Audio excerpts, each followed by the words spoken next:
Selamat datang di channel Rumi Topik. Ada baiknya sebelum mendengarkan posisikan terlebih dahulu tubuh Anda dengan nyaman. Tenangkan perasaan Anda, santai, rileks, dan disertai dengan mengucapkan basmalah. Selamat mendengarkan. A'udzubillahi minasyaitonirrajim. Bismillahirrahmanirrahim. Rabbi a'udzubika min hamazati sayatin wa a'udzubika rabbi ayahdurun.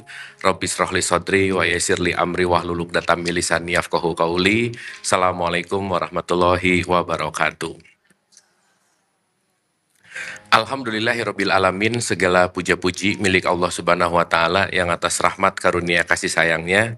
Salawat serta salam itu juga kita lupakan, kita sampaikan kepada seluruh nabi dan rasul, wabil khusus baginda besar kita Rasulullah Muhammad sallallahu alaihi wasallam, kepada para sahabat-sahabatnya, tabiin, pemuka-pemuka agama, wali-wali Allah, pejuang-pejuang bangsa, dan senantiasa sampai kepada kita sampai akhirul zaman. Amin, amin ya Allah ya rabbal alamin. Saya mau mendisklaimer dulu sedikit, ibu-ibu. Satu, saya datang ke sini bukan mau ceramah, bukan mau tausiah. Kenapa coba, Bu? Sampai hari ini gak ada orang yang berubah karena sering dikasih ceramah dan kasih tausiah tuh gak berubah-berubah juga sih gitu. Jadi poin utamanya adalah saya datang ke sini, kita hadir ke sini sama-sama bukan untuk teaching, bukan untuk ceramah, tetapi untuk, kalau saya sebut, yang namanya self-inquiry. Self-inquiry itu adalah deep contemplation gitu. Karena konteks yang nanti akan kita pakai, metodenya bukan ceramah. Oh iya, karena perdana mungkin saya introduction dulu sedikit ya. Nama saya Abu Marlo, ibu-ibu panggil saya Abu aja, karena saya yakin saya paling muda di sini, itu nomor satu, pasti gitu ya. Jadi nggak usah panggil Ustadz lah, apakah udah lah ya, itu nggak penting-penting amat gitu. Yang kedua, saya lahir sampai S2 di Bandung, S1 saya ngambil ekonomi di Unpar, S2 saya ngambil MBA ITB, dan saya lagi beresin doktoral di UIN Filsafat Islam sekarang. 2 tahun lagi lah mudah-mudahan selesai. Hampir 15 tahun saya melakukan research terhadap 3 poin. Yang pertama religion based, yang kedua consciousness based, dan yang ketiga spirituality based gitu. Nah, jadi topik pembahasan kita akan bicara dalam wawasan yang agak sedikit universal. Karena saya mendalami Islam gitu, saya pernah datang ke hampir 40 pesantren untuk riset dan belajar. Saya pernah ke Vatikan juga untuk mempelajari Katolik. Saya pernah ketemu Bante juga untuk mempelajari Buddhism. Saya pergi ke tempat-tempat monk Hinduism juga untuk belajar itu. Saya belajar Vedanta, semacam-macam gitu ya. Dan karena ini pengajian, tentu saja dalam tradisi Islam juga nanti kita akan bahas dalam sudut pandang yang saya rasa lebih holistik gitu. Karena ya nanti ada reason sendiri gitu ya, supaya kita memandang hidup ini tidak terkotak gitu. Karena pada dasarnya saya selalu mengawali ini di dalam sebuah permulaan gitu ya. Kita punya hashtag, Bu. Hashtagnya satu. Sebanyak-banyak yang kita tahu, lebih banyak yang kita nggak tahu. Betul nggak? Yes. Makanya lebih baik selalu mencari tahu daripada sok tahu. Nah gitu aja ya.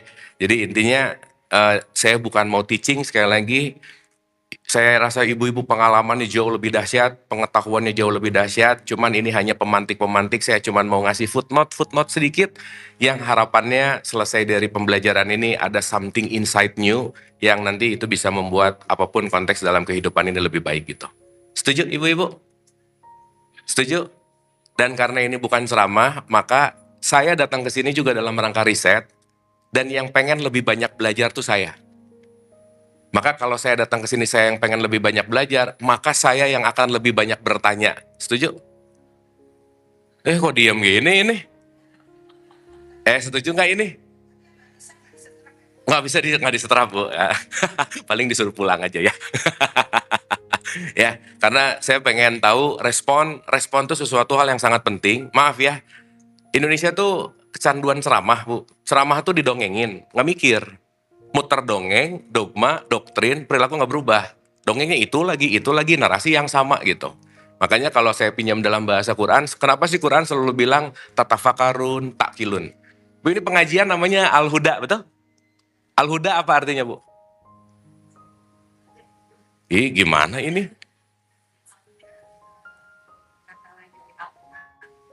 Huda itu adalah petunjuk. Gitu. Jadi ini kalau mau pakai bahasa Inggrisnya, this is the guidance gitu. Jadi harapannya dengan Al-Huda ini dapat sesuatu insight yang namanya petunjuk gitu. Gitu ya. Dan petunjuk itu nggak mungkin aktif kalau kitanya nggak mikir, nggak bisa. Kalau kita nggak berpikir, nggak menggunakan akal, nggak ada knowledge, nggak mungkin aja. Makanya di pertemuan pertama kita, Bu, saya boleh nggak ngomong dari yang basic-basic dulu, boleh? Boleh ya, ini kan senior-senior lah ya. Ini pengajian udah berapa lama? 10 bulan, oh oke. Tapi kan ibu-ibu pasti punya pengajiannya masing-masing ya. Maksudnya udah lama lah dalam konteks pengajian gitu. Nah, topik besar kita tuh meniti ke dalam diri. Memang saya terbiasa untuk membuat sebuah kajian itu pakai silabus. Jadi kalau silabus itu pertemuan satu akan nyambung ke yang kedua, kedua, ketiga, tiga, keempat, 4 pertemuan UTS gitu.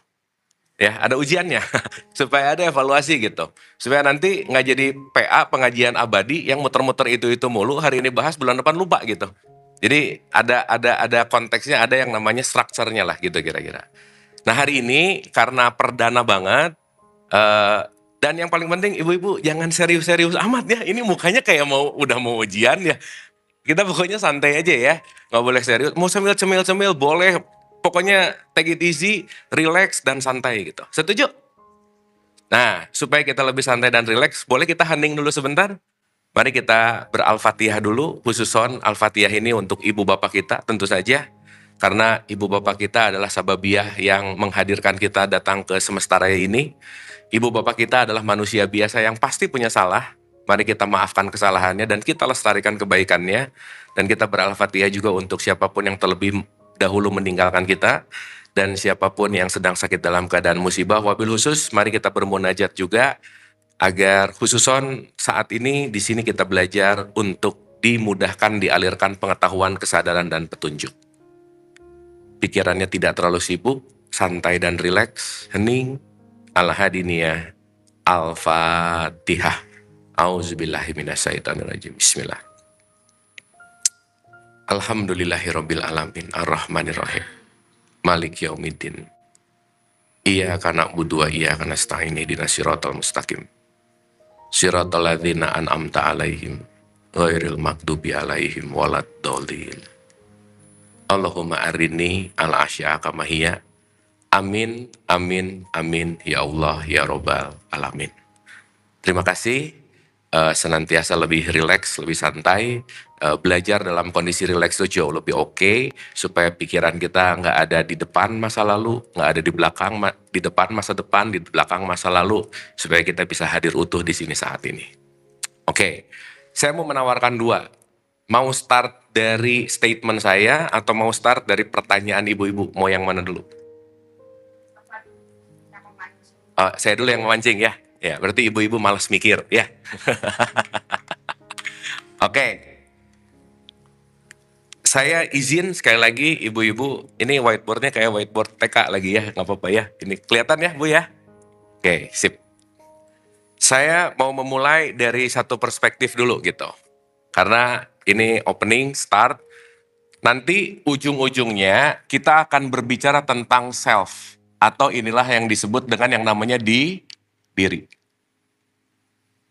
Makanya nanti perjalanan kita ini adalah perjalanan meniti atau masuk atau self-inquiry ke dalam diri. Contoh ya, nggak usah jauh-jauh. Bentar lagi tuh ada ibadah yang namanya haji gitu Bu. Tuh. Oke. Dalam konteks haji, orang bisa berangkat haji, orang bisa punya gelar haji, tapi belum tentu dirinya berhaji gitu. Karena nanti kita akan menyadari bahwa orang melakukan ritual belum tentu membuat dirinya lebih update gitu kira-kira. Sehingga nanti kita akan memahami diri ini so complicated gitu ya, teramat sangat esensial, sehingga kalau dalam bahasa tasawuf ada kata-kata man arafah nafsah fakot arafah robah. Siapa yang mengenal dirinya pasti akan mengenal Tuhannya. Jadi nanti perlu kita sadari bahwa diri ini adalah mikroskop untuk mengenal Tuhan. Makanya dari semua knowledge gitu ya, kalau kita bicara, kenapa pada dasarnya inti dari esensi hidup ini adalah memahami who am I. Aku tuh siapa sih gitu. Gitu ya, karena banyak orang yang nggak ngerti siapa who am I, itu yang nanti akan membuat dia tidak memahami hidup dan ya akhirnya concernnya adalah tidak selaras dengan kehidupan itu sendiri gitu. Oke. Nah, karena berbicara masalah ini, saya mau membuka dulu. Satu, saya akan bicara dulu fakta, Bu. Boleh saya ngomong fakta, Bu? Boleh ya?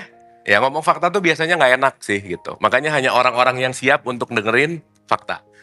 Baru kita akan masuk ke opening. Ini namanya pengantar 1. Nah, baru nanti kita akan masuk ke pengantar 2 gitu. Jadi roots-nya kira-kira kurang lebih seperti ini. Nah, silabus self-inquiry ini dalam pertemuan saya ada 11 pertemuan. Jadi ini very beginning. Jadi ini starting point aja dulu ya. Oke. Kalau kita bicara dalam konteks ini gitu ya, nanti kita akan ujung-ujungnya akan masuk ke sini gitu. Baik. Ibu pernah dengar kalimat gini nggak? Innalillahi wa inna ilaihi rojiun. Pernah dengar nggak? Pernah? Pernah. Ada kata-kata innalillahi wa inna ilaihi rojiun. Yang menarik faktanya, atau saya tanya dulu lah di sini. Ibu waktu ngomong innalillahi wa inna ilaihi rojiun, kira-kira kalau lagi ada keadaan apa? Musibah, orang meninggal gitu kira-kira? Ya, pertanyaan saya sederhana. Waktu mengucapkan innalillahi wa inna ilaihi rojiun, didasari oleh kesadaran atau kebiasaan? Yang mana? Hah? Sadar mengucapkan atau kebiasaan meninggal baca ini. Musibah baca ini. Yang mana? Yang bener ah. Hah? Yang pasti kebiasaan. Yes. Kenapa? Based dari apa yang saya research nih, hampir 95% orang Islam di Indonesia, ibu jangan terlalu amazed ya, jangan terlalu takjub sama orang yang dikit-dikit, subhanallah, alhamdulillah. Itu rata-rata latah. Iya, itu rata-rata latah aja udah. Latah, pengen kelihatan religius, keluarnya jadi subhanallah. Padahal ngerti-ngerti amat enggak, tahu-tahu amat enggak, paham-paham amat juga enggak gitu. Sama halnya, apa yang dilakukan ketika mengucapkan innalillahi, itu akan hanya menjadi lip service, tapi dia tidak mengerti tujuan arahnya buat apa gitu intinya. Sampai sini oke? Oke? Jadi kalau saya mau membagi, straight to the point, 5% dia menggunakan dengan paham, 95% dia menggunakan dengan habits gitu. Dan perlu ibu-ibu sadari, almost every day, setiap saat yang kita lakukan bukan mikir dulu baru ngerjain, tapi ngerjain dulu belakangannya baru mikir gitu. Betul nggak? Kenapa? Karena majority kita didrive oleh yang namanya habits. Sampai sini oke? Oke? Oke, nah sekarang saya tanya, bagaimana kita akan mengalami sinkronitas dalam hidup? Karena nanti ujung-ujungnya ya, ini saya straight ke sini dulu ya, ibu-ibu ya. Ujung dari hidup itu namanya harmoni. Selaras. Makanya keharmonian ini kalau pakai bahasa yang sering kita dengar, ini namanya kosmos. Makanya nanti keharmonian ini yang perlu kita jaga. Titik tengah ini yang perlu kita jaga gitu. Makanya banyak orang yang gak harmoni dengan hidupnya, chaos gitu. Ibu tahu sekarang 1 dari 5 orang masyarakat Indonesia itu sakit mental, Bu. Dan arising sekali gitu. Kenapa? Ya itu tadi, ini nih. Dia atau siapapun itu konteksnya pun ya itu namanya juga penyakit ya. Tapi pada dasarnya adalah kenapa tingkat stres meningkat, depresi meningkat, anxiety meningkat? Karena kata kuncinya adalah less harmony in life gitu. Tidak ada balance dalam hidupnya gitu kira-kira. Nah, yang bertugas membuat balancing ini, ya diri kita masing-masing gitu. Nah, nanti kita mengerti bahwa agama itu adalah tools. Bu, agama itu tujuan atau alat? Hah? Kita hidup bertujuan beragama atau menggunakan agama sebagai alat? Yang mana? Menggunakan agama sebagai alat. Nah, ini kebalik nih. Ada orang bertujuannya beragama gitu. Makanya agamanya dia pegang, tapi Allahnya lupa gitu. Agamanya dia pegang, tapi nggak ngerti tujuannya mau kemana. Sholat rajin, taat puasa, umroh, iya ibadah. Tapi kenapa? Nih, 95% aja sih ngerjainnya gitu. Paham-paham amat nggak gitu intinya. Nah, dari fakta ini, saya mau bagi 2 dulu nih. Kan kita pinjam tradisi Islam nih ya. Saya di tahun 2010, Bu, itu ngambil satu artikel dari satu profesor di Washington University yang meneliti tentang negara paling Islami sedunia. Negara paling apa? Oke, sekarang saya tanya, kalau ibu-ibu dengar kata negara paling Islami sedunia, ting yang kepikiran di mana? Arab, betul nggak? Betul nggak? Dan Arab di tahun 2010 dari 208 negara, rankingnya cuma 91. 91. By the way, saya ngomong Islami, ibu bisa membedakan nggak? Mana Islam, mana Islami? Bisa bedain nggak? Bisa bedain nggak? Apa bedanya? Kehidupannya. Oke. Tapi belum tentu Islam. Kalau Islam? Agama. Berarti Islam ini adalah identity, Islami ini adalah quality gitu. Betul? Betul? Contoh. Ibu-ibu Islam nggak? Apa buktinya? Nah, KTP. Berarti identitas. Betul nggak? Sehingga kalau saya membuktikan keislaman saya dengan identitas, oke, ini adalah sebuah konteks yang namanya identity, tapi belum tentu memiliki good quality gitu. Ibu tahu negara yang paling banyak orang Islamnya di mana? Balapan Indonesia dan Pakistan. Balapan nih.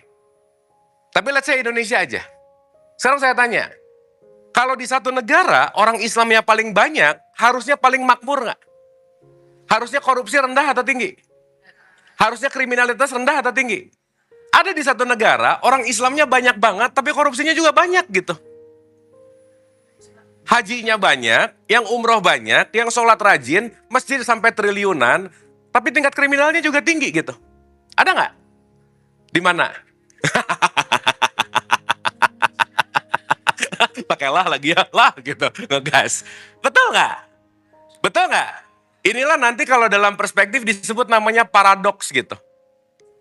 Nah jadi setelah saya 15 tahun research, Bu, Indonesia itu orang Islamnya banyak, tapi nggak kualitasnya nggak bagus-bagus amat gitu.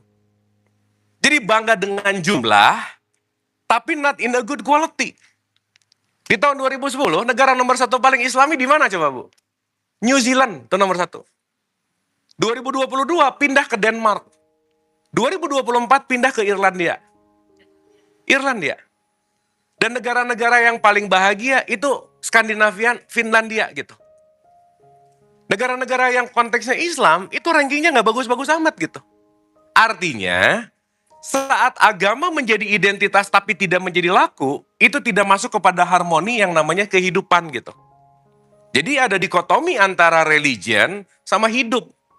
Yang penting sholat rajin, abis sholat terus ngegosip, ya udah nggak apa-apa sih gitu. Betul nggak?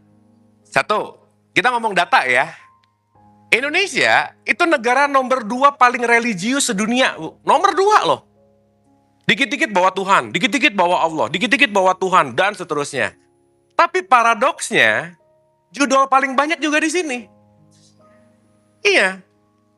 Paradoksnya, netizen paling tidak beradab se-Asia, ya di sini juga. Gitu. Kan unik nih ya. Negara orang yang paling banyak orang Islamnya, paling rajin banyak sholatnya, mungkin masjid dan lain-lain, tapi kok tidak menunjukkan konteks yang namanya quality gitu intinya.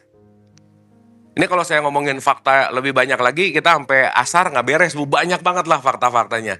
Cuman saya pengen wake up call aja nih, maksud saya adalah, jangan merasa aman kalau kita ini Islam hanya dalam bentuk KTP gitu maksud saya.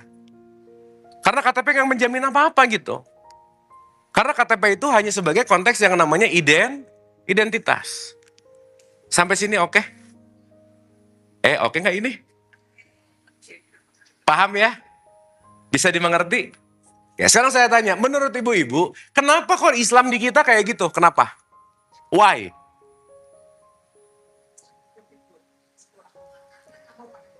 Karena apa, Bu? Kamu pada belajar, apa lagi? Kenapa bisa gini gitu? Sekarang gini, saya mau nanya. Ibu-ibu sering nanya gini nggak sama anaknya atau cucunya? Udah sholat atau belum? Sering gitu nggak? Sering nanya gitu? Ya udah sholat atau belum? Pertanyaannya adalah udah sholat atau belum? Sering begitu kira-kira? Oke. 95% orang tua sama anaknya nanya, udah sholat atau belum? Tapi less than 5% yang nanya sama anaknya dengan pertanyaan gini, Nak, di sholat bagian iftitah mana yang kamu nggak ngerti? Di sholat bagian Al-Fatihah mana yang kamu nggak paham?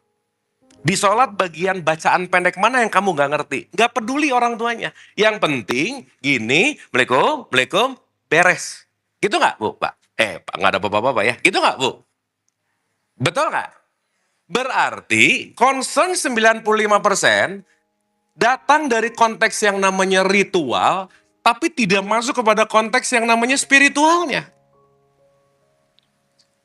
Gerak raganya oke, tapi perilakunya nggak sesuai dengan konteks yang diharuskan dalam konteks yang namanya, let's say sholat gitu misalnya. Jadi basic poinnya, simple, kenapa ini terjadi? Karena sibuk dalam gerak, tapi tidak memahami esensi geraknya gitu. Sulit untuk masuk ke level pemahaman, sulit untuk masuk ke level yang namanya executing gitu. Kenapa? Karena kita terbiasa dengan dogma, doktrin, pokoknya, katanya, nggak usah mikir gitu. Ibu pernah nggak waktu nanya atau apa, kenapa gini? Udah gitu aja. Kenapa wajib sholat? Udah pokoknya wajib, kalau nggak kamu dosa, kalau dosa kan nanti kamu masuk neraka. Udah aja. Betul nggak? Sehingga concernnya saat kita melakukan yang di atas, ini udah pasti critical thinkingnya off, logikanya off, pemikirannya off. Di sini level yang disebut dengan yang namanya dogma dan doktrin.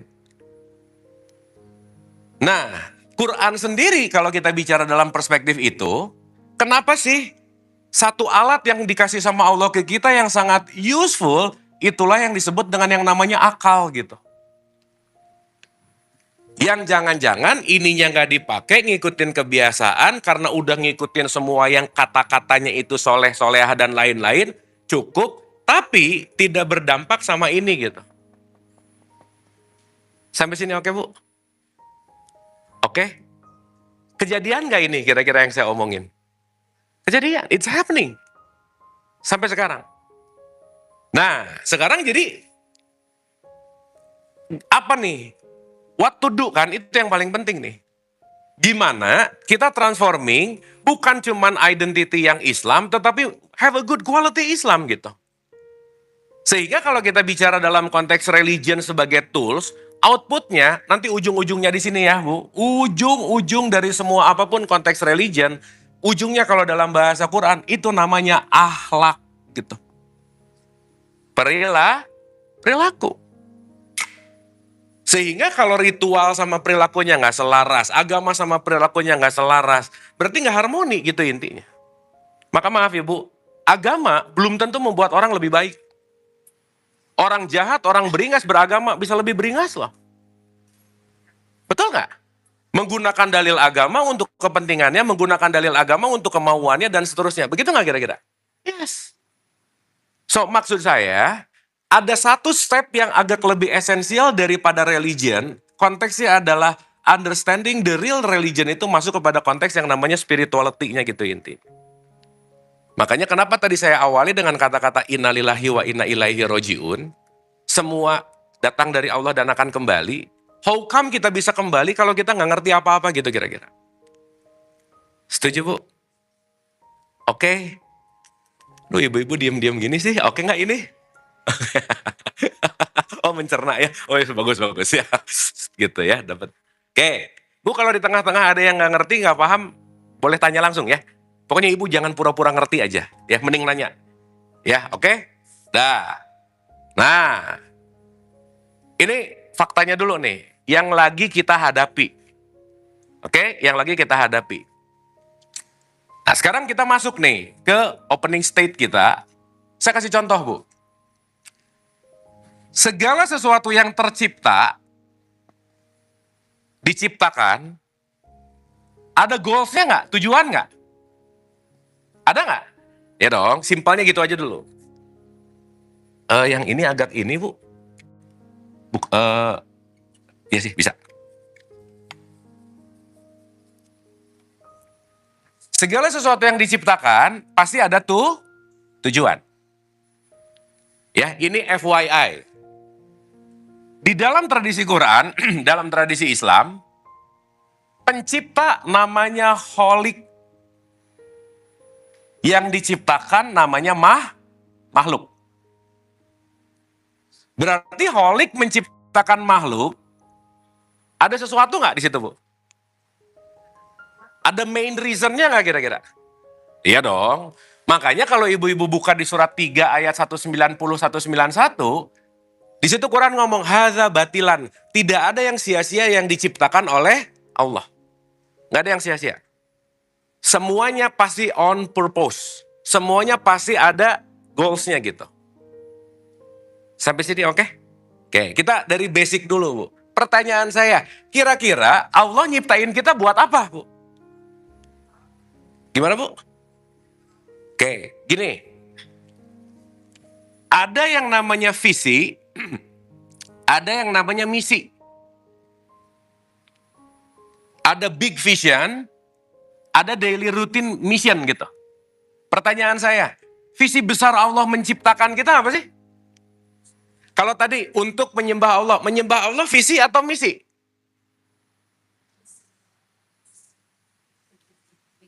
Hah? Misi, oke. Terus visinya apa? Big picture-nya gitu, apa?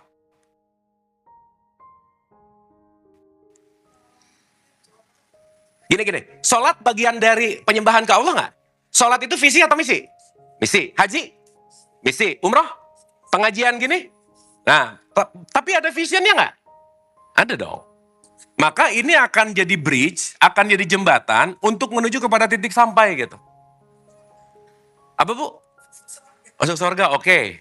Ibu-ibu di sini ada yang mau masuk surga nggak? Mau? Ada yang mau duluan nggak? Ih, aneh. Sekarang saya tanya, surga itu tujuan atau jembatan?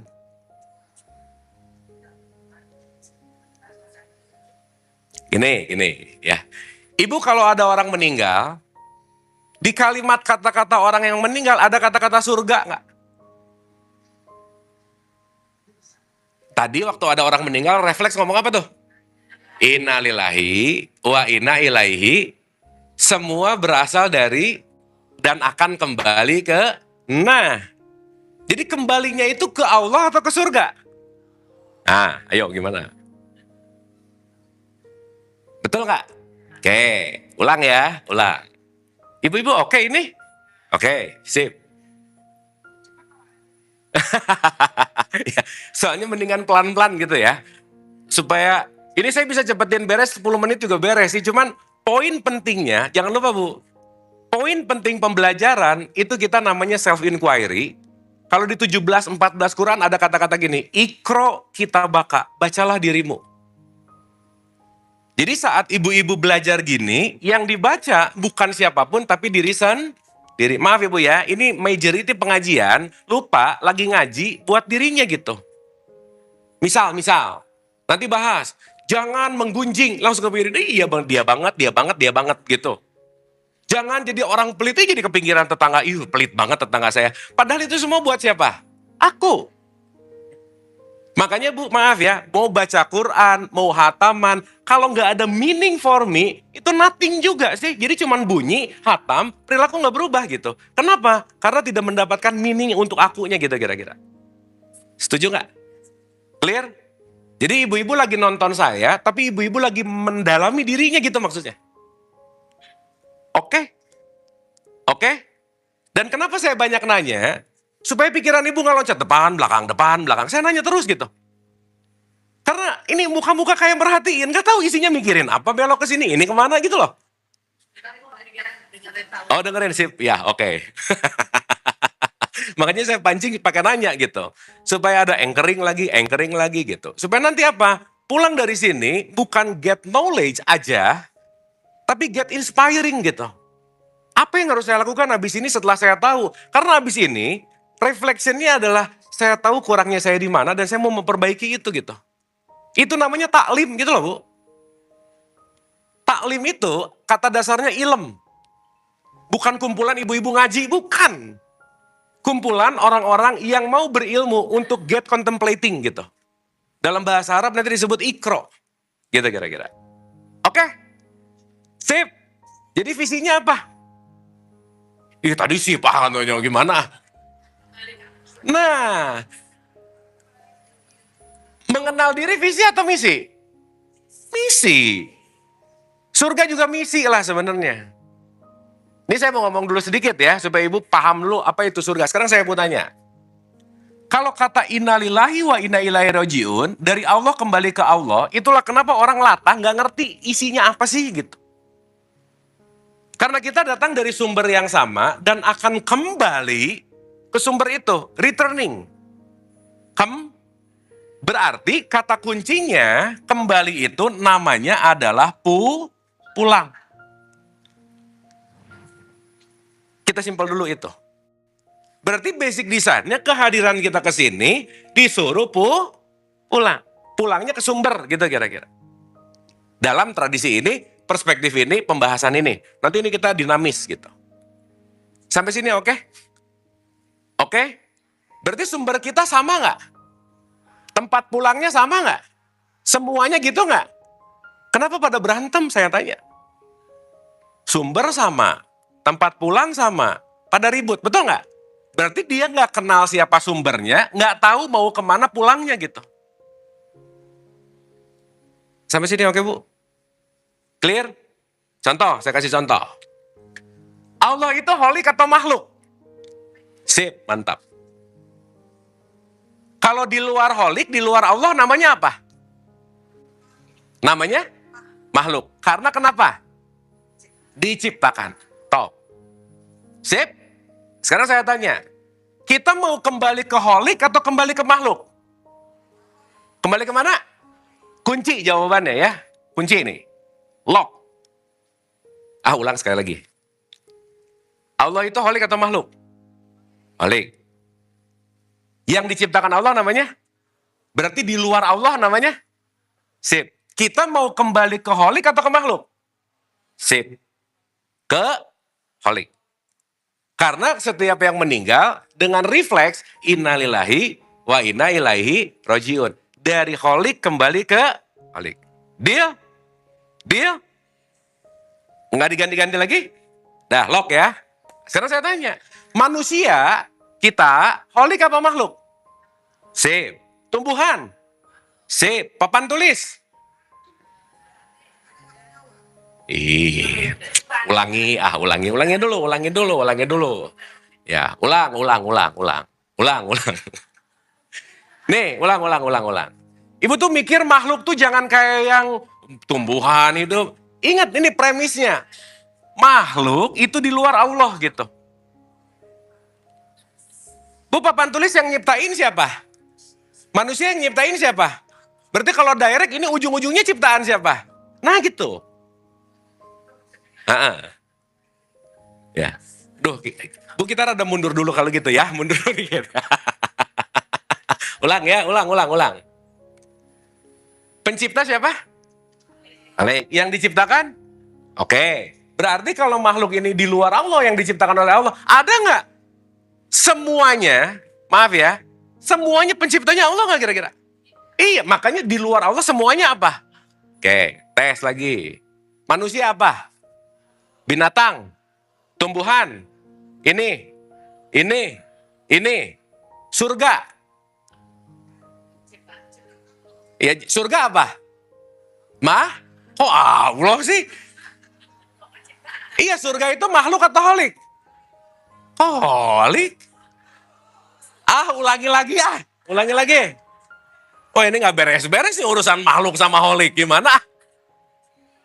Gini. Surga itu diciptakan nggak? Siapa yang menciptakan? Berarti kalau surga diciptakan, surga jadi apa? Nggak gitu tadi jawabannya. Ya, ulang. Oh iya, sip, mantap. Ulang. Manusia apa? Binatang, tumbuhan, papan tulis, neraka, surga. Berarti kalau ibu-ibu pengen ke surga, ibu-ibu nyari makhluk juga gitu. Katanya mau ilahi rojiun. Ayo, pusing nggak? Pencerahan. Nah, artinya Kenapa tadi saya ngajak reverse untuk ini? Ya itu tadi, nggak pernah mikir sih masalahnya. Udah pokoknya ke surga aja. Nanti. Sekarang gini, nggak apa-apa nanti. Yang penting kalau orang Islam, KTP-nya Islam, ya dibakar-bakar dikit, nanti masuk ke surga kok gitu. Maksud nggak? Dapat nggak maksud saya? Anyway, Ibu. Kalau kita pinjam dari cerita antropogenesis itu cerita awal dari semua penciptaan, ada kisah Adam. Pernah dengar nggak, Bu? Pernah dengar? Saya mau nanya. Adam awalnya di surga nggak? Diturunkan ke bumi, gitu ceritanya kan? Ini dongeng aja dulu. Oke? Sekarang saya tanya, apa yang membuat Adam turun ke bumi? Adam Kenapa dia bisa melanggar? Digoda oleh setan. Di mana? Surga. Jadi di surga ada apa? Jadi ibu kalau ke surga ketemu siapa? Nah gitu. Ayo gimana?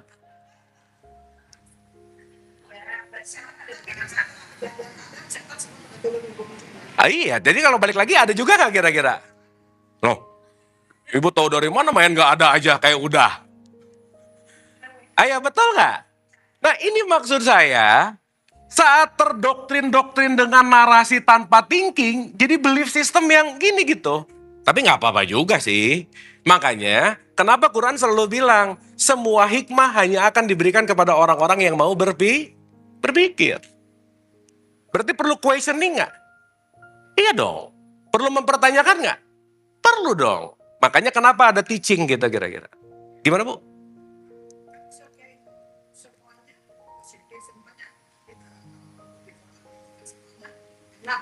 Iya. Iya. Iya. Oh jadi setan nggak ada di situ? Iya. Iya benar-benar. Nggak salah sih Bu, nggak salah. Tapi kan itu dongeng. Sekarang siapa yang udah pernah ke sana? Belum ada, betul nggak? Iya, makanya saya sebut itu namanya narasi. Kenapa saya mengungkit ini dulu? Supaya kita ngerti bahwa tujuan utama tuh Allah titik. Karena kalau tujuannya surga, belum tentu dapat Allahnya, belum tentu. Tapi kalau udah ke Allah, surga pasti ikut gitu. Paham nggak maksud saya? Berarti surga itu visi atau misi? Misi. Bu, kemarin saya ketemu sama teman saya, bukan orang Islam, tapi bertanya dan pertanyaan itu agak jelek buat saya. Bagus banget pertanyaannya. Dia nanya gini, Kang, kenapa ya? Karena kan dia kenal orang Islam yang mayoritas kan. Kang, kenapa ya orang Islam yang saya kenal mayoritas satu, dia sholat. Nyari pahala. Terus saya tanya lagi, dia tanya lagi, pahala buat apa? Pengen masuk surga. Kenapa pengen masuk surga? Pengen ketemu bidadari. Terus dia nanya, ini sholat, pahala, surga, bidadari. Allahnya mana kata dia? Ayo, kita sibuk sama misi. Jangan-jangan visinya nggak dikejar gitu loh. Kita sibuk sama perolehan, kita sibuk sama keinginan, kita sibuk sama segala sesuatu yang kita anggap pahala, surga, dan seterusnya. Tapi jangan-jangan main source yang kita katakan dalam kematian innalillahi wa inna ilaihi rajiun justru nggak dikejar. Gimana? Ini pertanyaan agak jelek banget gitu. Ya terus saya bilang, lah memang nanti kita akan paham. Ibu-ibu kita perlu ngerti ya. Dalam setiap konteks apapun beragama pasti ada tingkatannya. Pasti ada layernya. Saya kasih contoh dulu. Sampai sini oke Bu? Oke ya. Lalu kita loncat depan kanan kiri belakang nggak apa-apa ya. Ini kita opening dulu aja pokoknya. Saya tuh mau ngacak-ngacak dulu pikiran ibu-ibu gitu. Supaya ada changing paradigm. Karena kalau paradigmnya nggak berubah nggak bisa. Gitu. Untuk kita pindah dari shifting dari atas ke bawah gitu kira-kira. Oke? Oke nggak ini? Oke, sip. Contoh. Oh ini permanen jangan-jangan. Oh enggak nih. Contoh. Kalau kita pinjam dalam tradisi Islam, Bu, Ibu pernah ingat nggak dalam pembelajaran? Atau gini saya mau nanya dulu. Kemarin kan kita Ramadan tuh. Semua orang Islam disuruh puasa nggak? Nah, suka aneh-aneh lagi nih. Di bulan Ramadan yang disuruh puasa orang Islam bukan? Ya gini. Ini tipikal manusia nih. Ya, tipikal manusia. Level paling rendah nomor 1, kita pakai bahasa yang gampang aja ya. Nggak usah pakai bahasa yang terlalu gimana banget gitu, supaya gampang diingat. Level paling rendah manusia dalam perspektif yang pernah saya research ini, itu namanya asbun, Bu. Yang penting bunyi aja. Bunyi aja udah. Bunyi aja udah. Mau ngerti mau nggak, bunyi gitu. Itu level paling bawah. Yang kedua, dia punya knowledge. Karena ada orang bunyi tanpa knowledge.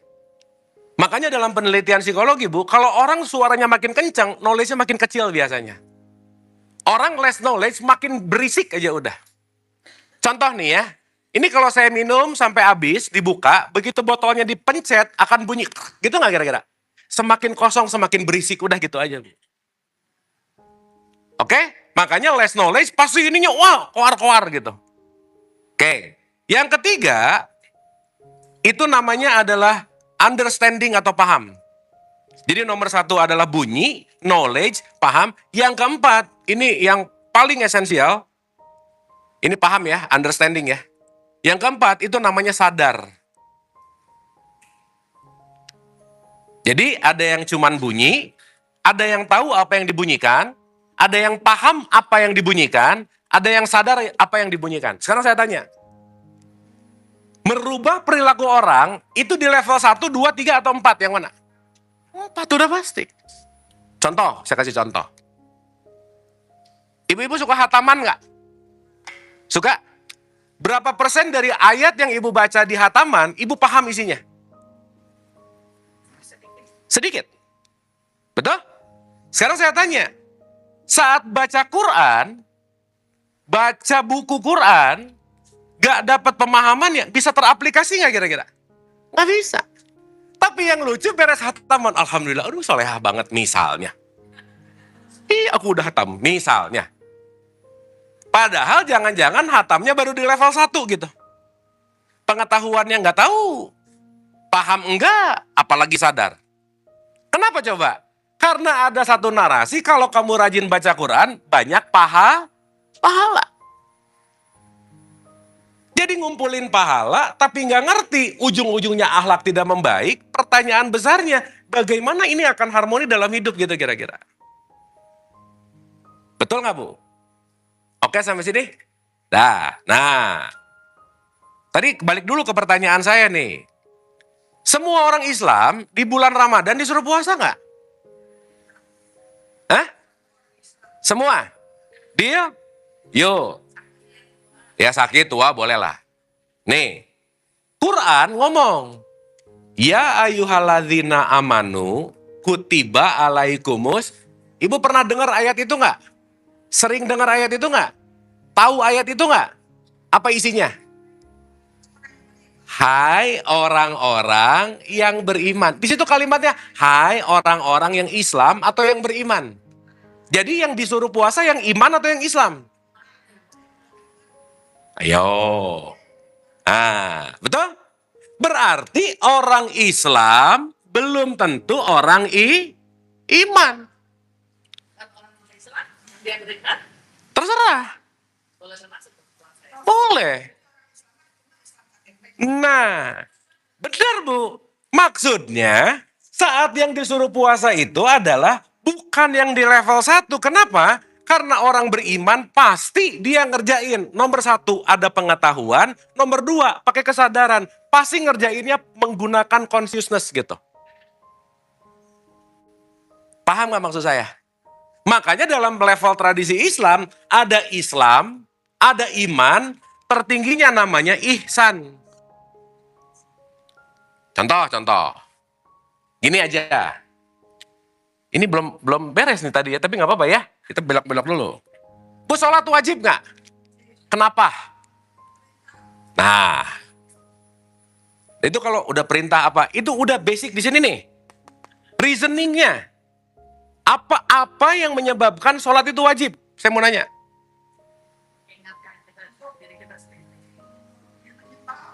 Iya, oke. Apalagi? Goalsnya, Gini. Sholat itu jembatan atau tujuan? Jembatan. Berarti kalau ini bridge, sholat nih, ini bridge, ini goalsnya ada di sini, titik finishnya nih. Allah nyuruh kita sholat nih. Betul? Ibu sholat tiap hari? Oke. Kenapa ibu sholat tiap hari?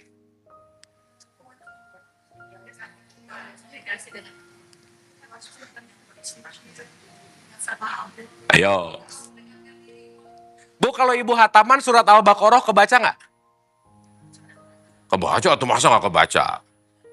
Kalau ibu hataman surat Al-Ankabut kebaca nggak? Kebaca. Masa nggak kebaca? Di surat Al-Ankabut 29 ayat 45 ada kalimat gini. Utslu ma'uhiya ilaika minal kitab wa aqimi sholah. Inna sholata tanha anil fahsya iwal munkar. Wala zikrullahi akbar wallahu ya'lamu matasnaun. Ibu ngerti nggak apa yang saya omongin? Paham nggak barusan? Tiba-tiba ada langsung, amin ya Allah, amin. Iya.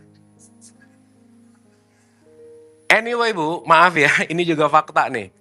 Saya nanya ke 1.300 orang yang sholat nih 1.300 orang loh. Saya tanya, ibu bapak waktu sholat baca iftitah nggak? Baca, mantap. Baca Al-Fatihah nggak? Baca, mantap. Gimana bacaannya? Bagus Bu. Tapi di pertanyaan ketiga urusan level 4 nih, emang ibu-ibu, bapak-bapak makna iftitah apa? Makna Al-Fatihah apa? Surprisingly, 90% jawaban audiens saya, jawabannya sama. Dan jawabannya adalah, wallahu alam bisawab. Udah. Ini kalau saya tanya satu-satu juga nggak jauh beda, kayaknya sih. Kayaknya. Betul nggak? Artinya terbiasa mengucapkan sesuatu yang kita nggak paham gitu. Bener nggak ini? Contoh Bu. Nabi Muhammad dulu langsung disuruh sholat nggak? Lah, begitu jadi Nabi sholat, gitu nggak? Enggak, nomor 1 disuruh maka nomor 1, pandailah membaca. Ibu tahu literasi masyarakat Indonesia rendah banget. Ya, message aja nggak dibaca, forward, nggak ngerti isinya. Hoax, muter, gampang banget. Kenapa? Nomor 1-nya aja nggak beres gitu misalnya. Contoh lagi. Kira-kira ngomongin huda tadi kan Quran nih. Huda itu salah satunya ada di surat 45 ayat 20 misalnya. Kalimatnya begini. Hadza baso irulinas. Wahuda warohmah liqaumi yuqinun. Quran itu adalah, Bu ngomong-ngomong Quran pedoman untuk orang Islam atau untuk manusia?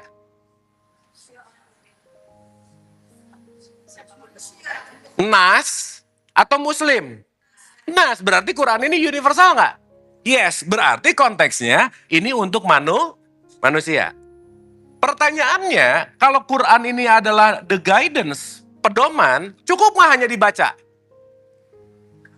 Cukup nggak hanya dibunyiin? Kira-kira abis dibaca diapain?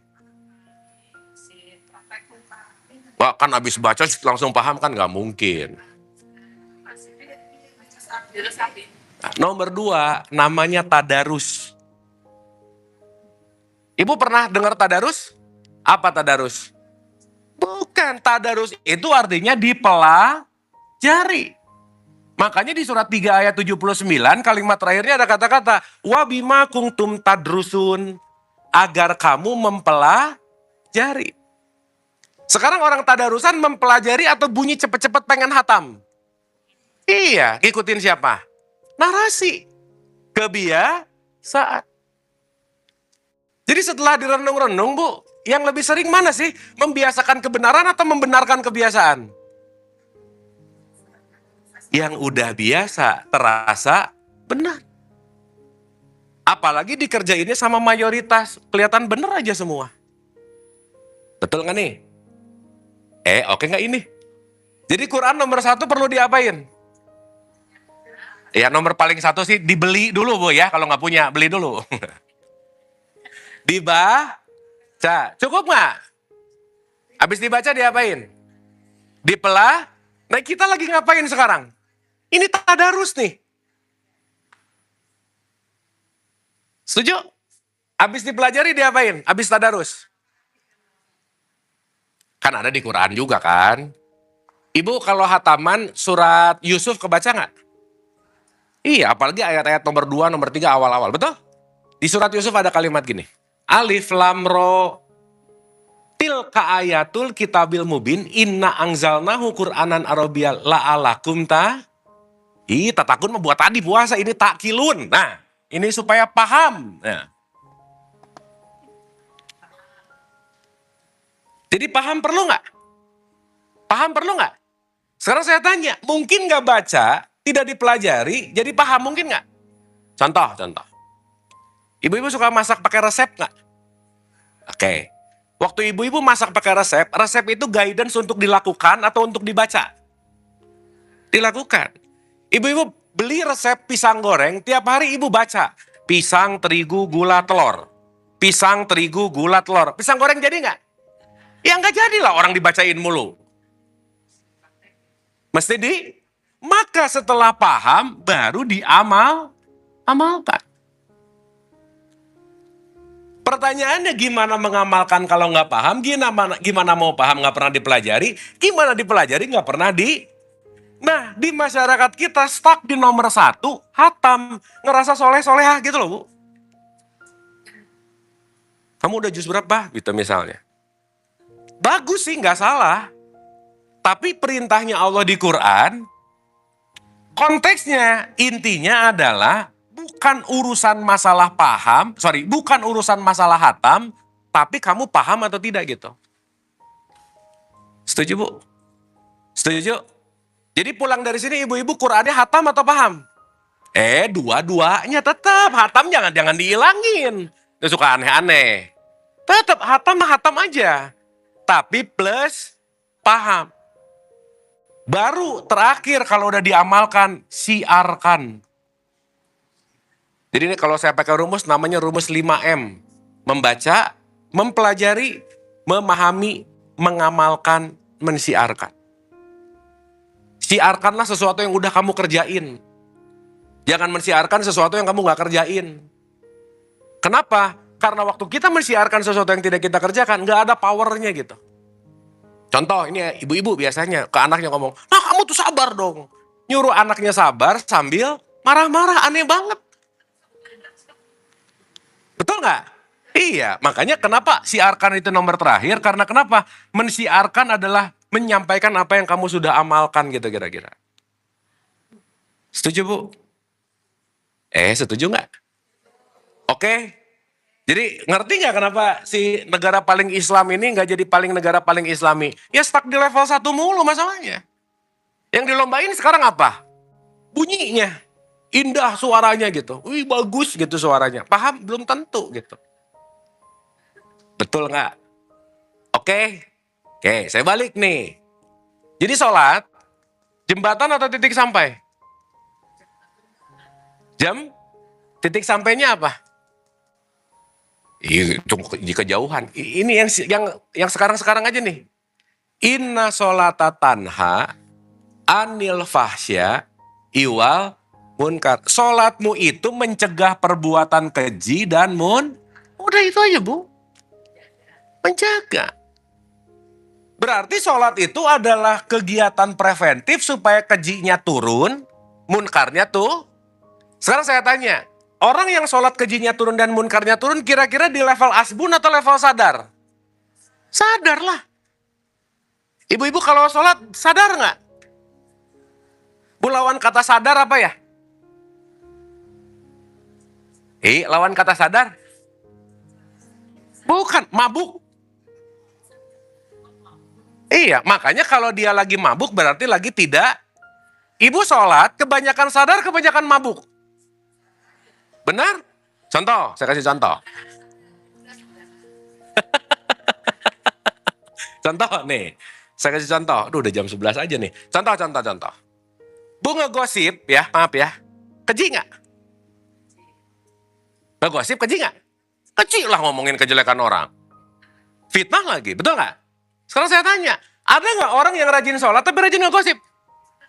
Sebelum zuhur ngegosip, habis zuhur ngegosip, nggak berubah.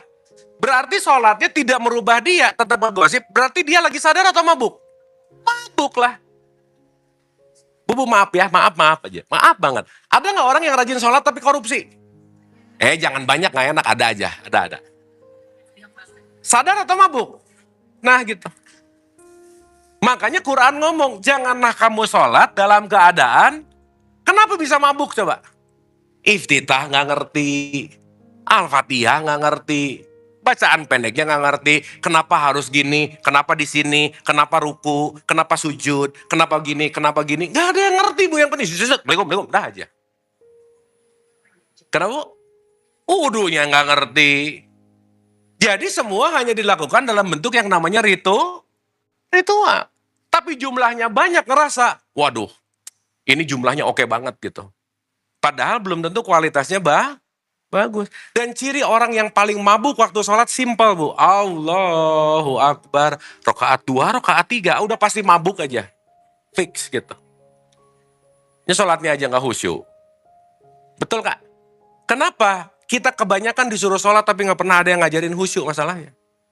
Artinya apa? Yang diajarin sama kita cuma level-level basic yang nggak nyampe ke tujuan akhirnya gitu kira-kira. Oke bu? Bu kita belum mulai loh ya, ini belum mulai nih. Pemanasan, masih opening kan? Kan nanti di sini mulainya. Oke sampai sini? Clear? Bisa dipahami? Bisa dimengerti? Oke, nah sampai sini ada pertanyaan dulu nggak? Ada question dulu nggak? Aman? Aman? Oke ya? Sip. Dah. Jadi saya review dulu sedikit nih. Satu. Orang yang KTP-nya Islam belum tentu Islami, belum tentu. Jadi KTP Islam tidak menjamin apa-apa. Karena konteks yang namanya kematian, ibu, waktu nanti saya mati, kita mati, KTP dibawa nggak? Enggak. Karena ini hanyalah casing. Kemasan luar. Makanya nanti di dalam konteks yang namanya self, banyak layer di dalam diri kita. Layernya tuh banyak banget gitu. Nah nanti kita pelan-pelan belajar layering, supaya nanti tahu, oh ada diriku yang ini, diriku yang ini. Maka semakin mengenal diri, pasti semakin mengenal Allah gitu. Bu maaf ya, paling gampang menilai orang atau mengenal diri yang mana? Iya makanya saking sibuknya menilai orang, diri nggak inget gitu. Lupa gitu. Makanya disebut lupa diri. Betul? Bagaimana kita, gini, mengenal diri akan membuat kita mengingat diri. Maka orang yang lupa diri pasti sedang tidak mengenal diri. Makanya setiap teaching konteks besarnya adalah pengenalan. Makanya Nabi Muhammad pertama kali disuruh ikro gitu. Ikro itu artinya apa bu? Bukan sih, observe. Kalau baca tuh gini, harmoni. Coba saya mau nanya. Dulu Nabi Muhammad waktu datang Quran, dia baca buku nggak? Hah? Nabi Muhammad nerima Quran? Itu turun buku bukan? Bukan. Berarti bukan ngomongin membaca tulisan, bukan itu poinnya. Makanya di surat 17 ayat 14 tadi, ikro kita baka. Observelah dirimu gitu. Karena nanti banyak kalimat atau banyak kata tentang konteks membaca bukan hanya urusan begini-begini, bukan. Oke bu? Oke nggak ini? Sip. Ntar ya. Bu ini saya record, jadi ibu-ibu nanti bisa ngulang. Buat bahan UTS. Aman ini? Opening kita oke? Oke, saya hapus dulu sedikit ya. Level 1 apa tadi bu? Is, naik, naik, sip, mantap. Jadi yang disuruh puasa yang mana? Iman. Jadi puasa itu bukan urusan KTP, bukan. Urusannya udah masuk ke level consciousness, kesadaran gitu. Ngomong-ngomong orang puasa disuruh jadi apa? Puasa itu target atau jembatan? Jembatan. Target puasa apa? Ending dari Ramadan itu yang paling penting Idul Fitrinya atau sholat idnya? Nah beda-beda, ada dua mazhab nih, beda nih. Ulang lagi ulang lagi. Ya ayyuhalladzina amanu kutiba alaikumus syiyam. Kama kutiba alal ladzina min qablikum la'alakum idul fitri. Gitu nggak? La'alakum takun. Tujuan puasa adalah jadi orang takwa. Saya mau nanya, orang beriman pasti takwa nggak? Nah, saya balik dulu nih, orang beriman pasti takwa nggak? Ih, ragu-ragu gini jawabannya. Hah? Ulangi lagi Ini untung belum mulai nih. Ulangi lagi. Hai orang-orang yang beriman. Oke? Diwajibkan atas kamu. Bu ngomong-ngomong, kalau wajib di level asbun itu harus. Apa Bu? Tapi wajib di level sadar itu perlu. Kebutuhan. Jadi kalau ibu-ibu sholat, puasa masih harus, di sini berarti. Dan biasanya orang ngerjain di sini karena keharusan, ngerjainnya nggak nyaman, takut, terpaksa. Gitu. Makanya kalau kita nggak naik level, ya itu tadi, yang dicari tujuannya bukan tujuan akhir aja. Seakan-akan kayak doa, tapi jadi transaksi gitu sama Tuhan gitu. Atur lagi gitu. Anyway, ulang ya. Hai orang-orang yang diwajibkan atas kamu puasa. Sebagaimana diwajibkan atas orang-orang sebelum kamu, agar kamu, jadi orang beriman pasti takwa nggak? Belum tentu lah, karena di situ ada kata-kata agar. Maka takwa level paling tinggi di sini nih. Islam level paling basic gitu. Jadi maaf ya, taat belum tentu takwa. Belum tentu. Gelar haji belum tentu takwa. Dan maaf ibu ya, manusia terbaik menurut Allah nggak ada kaitannya sama sholat, puasa, umroh, haji, nggak ada. Inna akramakum indallahi atqakum, yang paling di hadapan Allah adalah orang yang paling takwa. Nggak ada kalimat Quran yang paling mulia adalah orang yang rajin umroh. Nggak ada Bu. Yang paling mulia adalah orang yang rajin pengajian. Nggak ada. Sholat, nggak ada. Tahajud, nggak ada. Kenapa? Karena itu semua jembatan menuju takwa. Oke? Banyak dong. Banyak. Jadi pertanyaan saya, yang penting sholatnya atau takwanya? Dua-duanya kan, yang satu jembatan, yang satu titik sampai. Yang penting puasanya atau takwanya? Dua-duanya. Karena kenapa?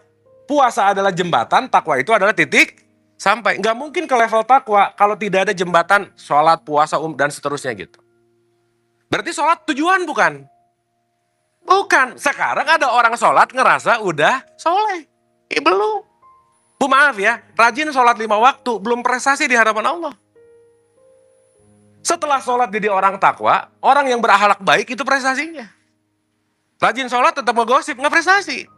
Ya tapi bagus sih. Ritual taat, bagus, disiplin, iya. Tetapi belum tentu konteksnya memperbaiki yang namanya akhlak gitu.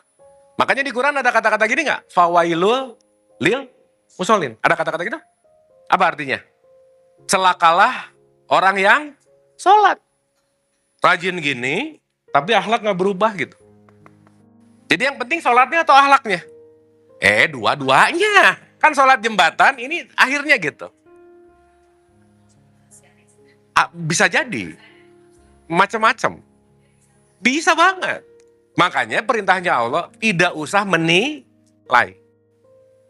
Tidak usah membandingkan. Contoh, saya kasih contoh. Ibu ada yang bawa Quran nggak di handphonenya? Di handphone nggak ada Quran? Ada? Coba buka. Surat 22 ayat 17. Surat Al-Hajj ayat 17.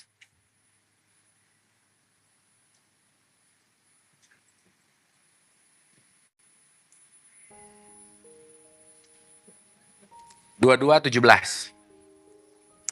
Dua itu Al-Hajj. Nah, kita kan mau haji ya.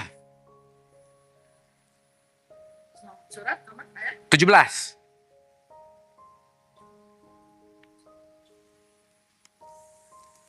Ada nggak? Coba, ada yang boleh bacain terjemahannya aja supaya mudah. Ya. Tuh, sesungguhnya orang-orang yang beriman terus orang Yahudi terus Sabiin, Nasrani, Majusi, dan orang yang musyrik sekalipun terus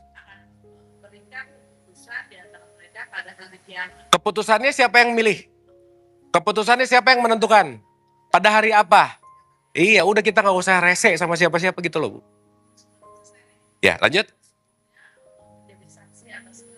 Sip. Jadi yang menyaksikan siapa? Allah. Jadi kita nggak bisa menilai ini A, ini B, ini C, udah aja. Oke, sampai sini. Contoh. Saat saya menuduh orang ini kafir, dan besok dia bisa lebih baik dari saya, berarti besok lebih baik gak kira-kira? Selesai udah.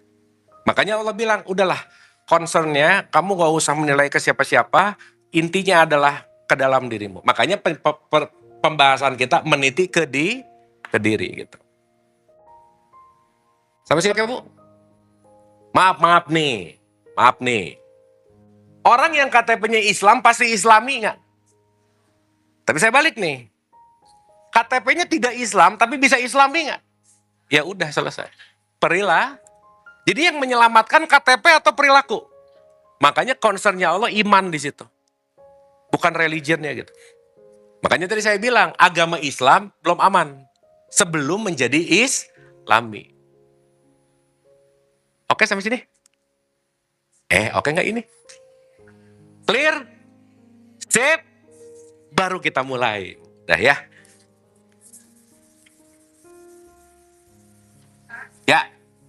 Ya.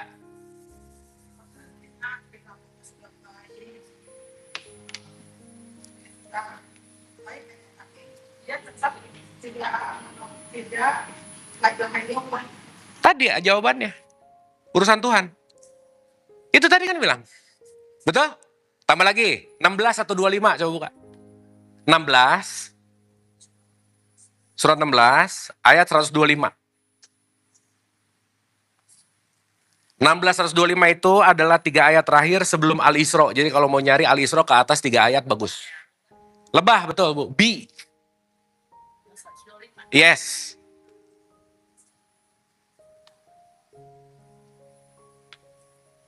Ada? Ya makanya nyarinya 17 kalau gampang. Jadi tinggal mundur dikit. Ibu ada, Mbak? Ada? Tolong bacain, bukan Ibu yang nanya.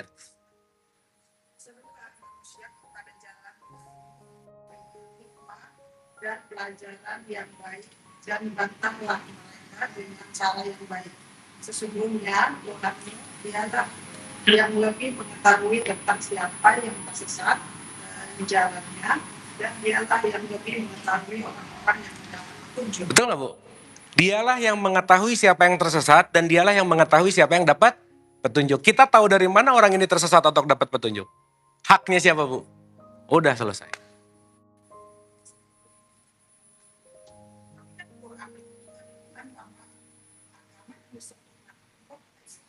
Betul. Tapi agama di situ ngomongin Islam yang identitas atau Islami sifatnya. Nah, gitu. Sok Ibu buka lagi surat 3 ayat 19. 3 Al-Imran ayat 19.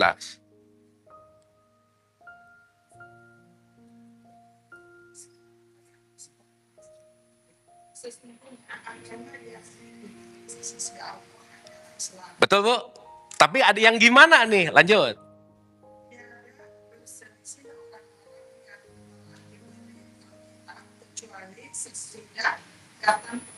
Berarti kata kuncinya setelah itu ada kalimat tiada berselisih nggak? Iya dong. Berarti kata kuncinya konteks yang ingin disampaikan agama Islam di dalam Quran bukan identitasmu tetapi lebih kepada konteks yang namanya perilaku. Oke sampai sini?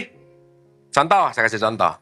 Bu boleh nggak kita bahasnya agak di level-level kesadaran, boleh nggak? Boleh ya, saya mau nanya. Bagus Bu, good question banget. Islam tuh apa sih Bu? Enggak, artinya Islam.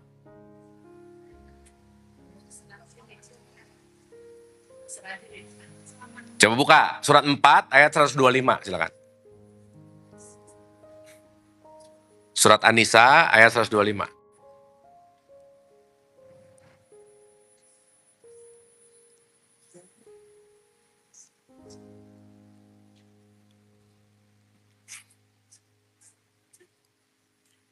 Dibaca aja boleh, Bu? Dan siapakah?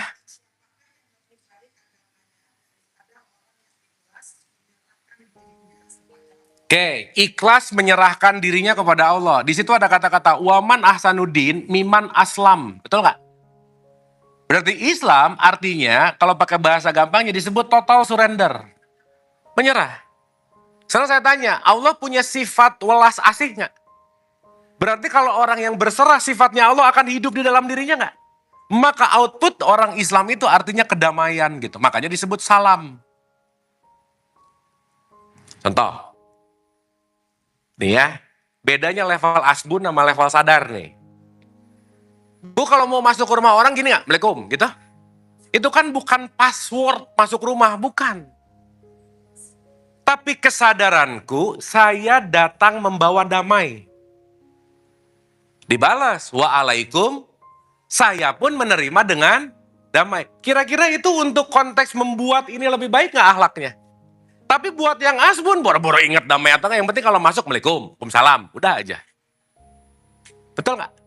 Yang lucu, datang ke rumah orang, Assalamualaikum, Waalaikumsalam, duduk, begitu duduk, tahu nggak? Langsung ngegosip, tadi datang bawa salam, langsung ngomongin orang gitu gimana? Gitu Bu.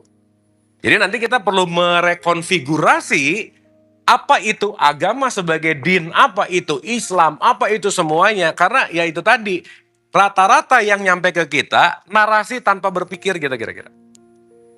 Tapi sayangnya Bu, maaf banget ya. Narasi tanpa berpikir itu mayoritas masalahnya. Contoh-contoh. Bu kalau di kelas ada 10 orang, berapa orang Bu? 10. 9 gila, 1 waras. Berapa yang gila? Yang waras? Kira-kira yang jadi orang gila yang mana? Yang waras, kenapa? Minoritas, kalah jumlah. Nah yang asbun tuh 95%, kebayang gak Bu? Jadi yang asbun kelihatan benar gak? Sok Ibu buka ayatnya, surat 6, 116.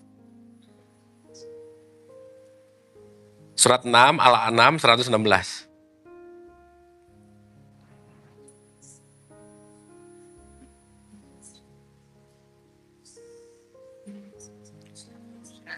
Enam, 116. Ada? Ada Ibu? Boleh tolong dibacain?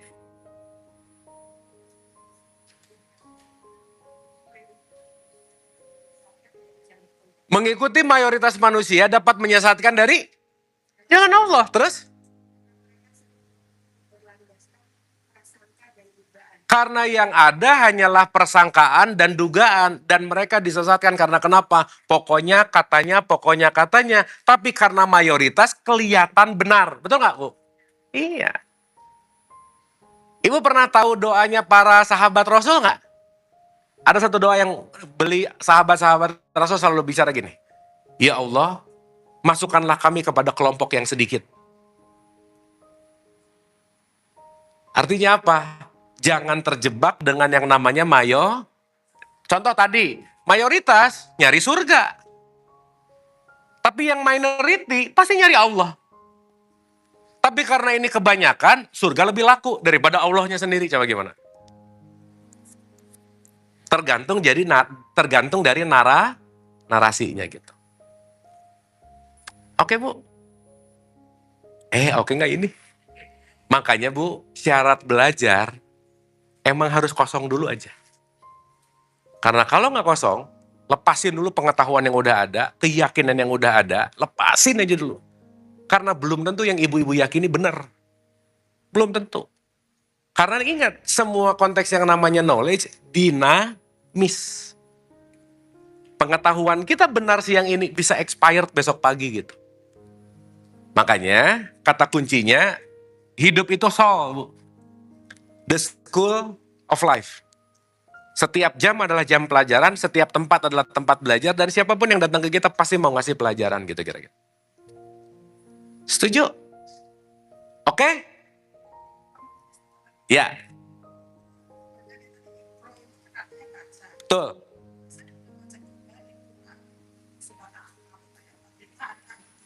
Utslu. Baca juga artinya. Ya, gini. Bagus, Bu. Pertanyaannya bagus banget.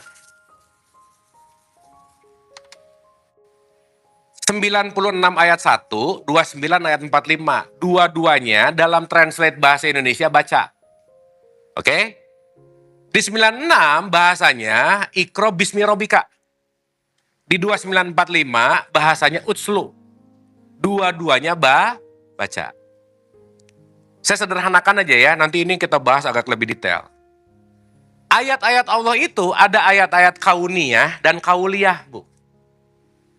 Kauliyah itu adalah bacaan secara teks. Iqra bacaan non-teks. Observasi tadi. Contoh, Ibu kalau tadi baca ayat di iPad Ibu, itu Ibu lagi membaca tulisan nggak? Itu namanya utslu. Oke? Tapi saat Ibu ngelihat awan menghitam, bakal apa, Bu? Bakal apa? Hujan. Ada tulisan nggak? Sebentar lagi hujan. Ada nggak? Nggak ada. Tapi Ibu sedang mengikro. Oke? Sirat tafakur. Jadi ada yang tersurat, ada yang tersirat. Nanti kalau di Quran di surat 41 ayat 53, kalimatnya gini. Sanurihim ayatina al-afak al-anfus. Ayat-ayatku ini ada ayat-ayat yang di luar dirimu, dan ada ayat-ayat yang di dalam dirimu. Yang di luar, simpelnya namanya Iqra. Yang di dalam kitab namanya adalah utslu. Kira-kira gitu, Bu. Simpelnya. Nanti kita dalemin ya. Sip. Ada lagi? Ntar ini diam-diam tuh paham apa puyeng?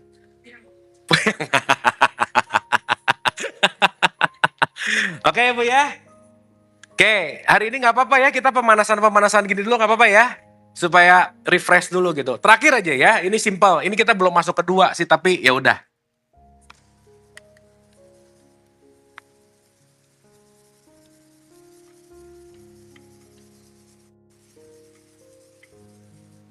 Oke. Saya ulang sedikit, Bu. Ada visi, ada misi. Visinya apa tadi? Visi hidup. Visi kita dihidupkan. Nah, mulai nih. Ini belum 20 menit ya. Pulang. Innalillahi wa inna ilaihi rajiun. Visinya cuma pulang, udah itu dulu. Simpel. Berarti mau sholat, mau puasa, mau umroh, mau kerja, mau ngapa-ngapain, persiapan apa? Nah gitu. Oke? Saya mau nanya, ibu-ibu yang pernah umroh lah, haji lah, terserah. Ada tawaf nggak? Ada? Waktu tawaf, ibu mengitari Ka'bah, ngikutin jarum jam atau melawan jarum jam? Kenapa?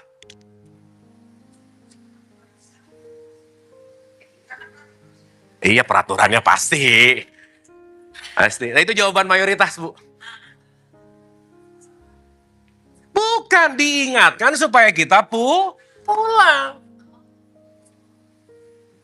Makanya dia ngomonginnya counterclockwise gitu. Jangan lupa pulang lo ya. Jangan lupa pulang ya lo ya. Jangan kemana-mana lagi. Udah pulang lagi. Gitu nggak? Sekarang berapa persen orang yang tawaf ngerti kalau muter itu inget-inget ini? Sedikit, Bu. Pokoknya tawaf muter, sa'i lari, ini gini, udah aja. Baru tahu Ibu ya? Ya nggak apa-apa sih. Ya, nanti kapan-kapan kita bahas haji, Bu. Tapi di level yang bukan mayoritas, di level yang minoritas, supaya kita dapat esensinya gitu. Di level ihsan lah bahasanya. Oke? Ini oke, Bu? Dah, sekarang saya tanya. Siapapun yang hidup pasti akan mengalami mati nggak? Pasti nggak? Udah goalsnya, ini endingnya tuh semuanya konteksnya pasti mati. Setuju? Berarti tujuan hidup untuk apa? Ulangi lagi Pulang. Bukan untuk mati. Melalui kematian. Oke? Artinya, nanti di sini kalau dalam ceramah-ceramah konvensional tuh mati cuma ada 2 aja, Bu. 1, husnul khotimah. Su'ul, ini A, ini B gitu. Ibu-ibu mau tipikal yang golongan A atau B? Pengen husnul, pengen su'ul. Husnul tuh mati yang good ending. Su'ul itu bad ending. Ibu pengen yang mana? A. Setuju? Tapi di atas A ada tanda bintang syarat dan ketentuan berlaku gitu. Gitu. Jadi maksud saya di opening ini, yuk Bu, kita jangan hanya bangga dengan konteks yang namanya atribut-atribut Islam, identitasnya Islam, tapi nggak ngerti-ngerti banget tentang Islam gitu. Akhirnya ahli pada ritual, tetapi tidak masuk kepada concern spirituality-nya gitu kira-kira. Berarti perlu belajar nggak Bu?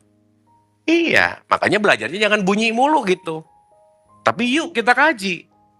Observe, inquiry, ditelaah. Karena ujung-ujungnya kembali ke sini gitu. Karena at the end of the day, yang akan menyelamatkan kita bukan agamanya, tapi ketakwaannya.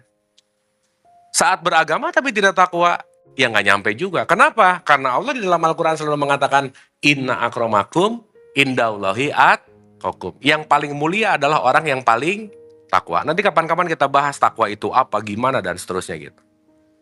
Oke? Jadi pelajaran hari ini 5M namanya. Yuk Bu. Nomor 1, rajinlah membaca. Yang kedua, selain dibaca, tolong jangan berhenti, tapi juga tadarus artinya mempelah. Ayo dong, get understanding gitu. Supaya nomor 3-nya jadi paham. Jadi Quran yang penting bacanya atau pahamnya? Dua-duanya, karena kalau nggak baca nggak mungkin paham. Sorry, kalau nggak bisa, kalau nggak dibaca nggak mungkin kalau cuman baca nggak mungkin paham. Paham nggak mungkin kalau nggak baca. Sampai pada akhirnya mengamalkan, dan mari kita sama-sama mensiarkan gitu kira-kira. Oke Bu? Sip? Paham? Nah, insya Allah mana dulu nih? Dapat ya? Oke. Ada pertanyaan? M1 membaca, mempelajari, memahami, mengamalkan, mensiarkan. Ibu pulang dari sini perlu mensiarkan nggak? Iya, tapi ibu jangan jadi ustazah ceramah, bukan. Perilakunya membaik gitu. Siar yang terbaik itu pakai action. Bukan jadi nulis grup di WhatsApp keluarga, tadi dapat pengajian. Bukan. Gitu. Ya. Salah satu siar yang terbaik itu satu Bu. Mengurangi tingkat menyebalkan diri, udah gitu aja. Makin diriku tidak menyebalkan, itu siar terbaik aja udah. Oke? Oke nggak ini? Sip? Ada pertanyaan lagi? Ya. Ya.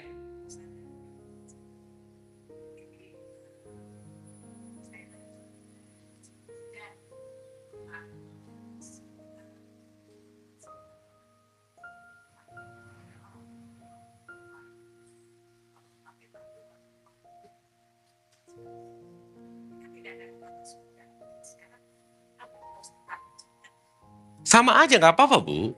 Pengucapan itu kan untuk menyadari kan? Iya. Sekarang yang diganti pengucapannya atau kesadaran mengucapkannya? Kesadaran. Karena ucapannya nggak ada yang salah. Tapi pemahamannya yang maaf ya, quote and quote mungkin nggak tepat gitu kira-kira. Kenapa? Karena waktu mengucapkan jangan-jangan latah gitu. Nah kuncinya gini Bu. Surat 61 ayat 2 dan 3 coba buka. 61, As-Sof 2 dan 3. Intinya ini aja.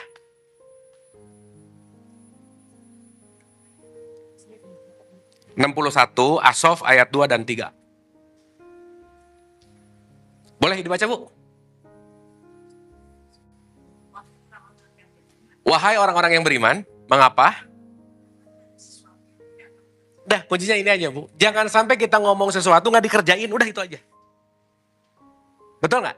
Kenapa coba? Coba ayat 3-nya ini sadis banget nih. Amat besar.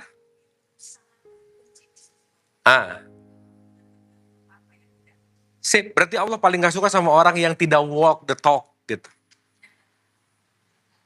Ya, tiap hari ngomong. Aro'aital ladzi yukadzibu bidin, fazalikal ladzi yad'ul yatim. Tiap hari ngomong, pendusta agama adalah orang yang mengharik anak yatim. Tapi pelit, Bu. Aneh. Tiap hari baca, inna sholati wa nusuki. Tapi nggak cocok. Nah gitu kira-kira. Berarti perlu hati-hati apa yang kita ucapkan nggak? Makanya sebelum diucapkan, baca, pelajari, paham, baru bunyi. Oke, Bu? Ya.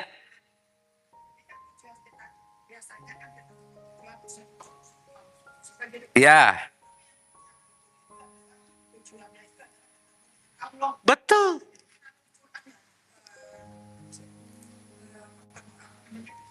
terbaik itu yang setuju itu Allah. Oke, saya mau nanya, Bu. Ada nggak hal yang lebih tinggi dari surga?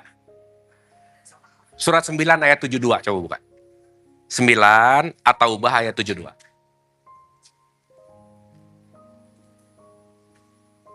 Nanti kapan-kapan kita bahas surga ya. Supaya kita ngerti surga tuh apa sih gitu. 9 ayat 72. Kenapa, Bu? Oh gini. Nanti habis ini saya cerita. 9 ayat 72, silakan. Baca. Allah menjanjikan kepada orang mukmin laki-laki dan perempuan. Terus? Oke. Nah, tahan dulu. Nih, saya kasih analogi dulu dikit. Bu, kalau saya dikasih kerjaannya sama, workload-nya sama, time-nya sama, di perusahaan A dan di perusahaan B. Sama persis semuanya. Perusahaan A ngegaji saya $10.000, Bu. Perusahaan B ngegaji saya Rp1.000.000. Mending yang mana? Kalau ngomongin dari hitung-hitungan. Betul? Kalau saya mau dapat 10.000 tapi milih yang ini, dengan semuanya sama, saya rada-rada aneh nggak? Aneh. Makanya Allah milih. Kamu mau yang 1 juta atau $10.000? That's your choice. Tetapi kalau kamu surga, kamu yang 1 juta. Berikutnya Bu ayatnya. Tetapi keridhaan Allah.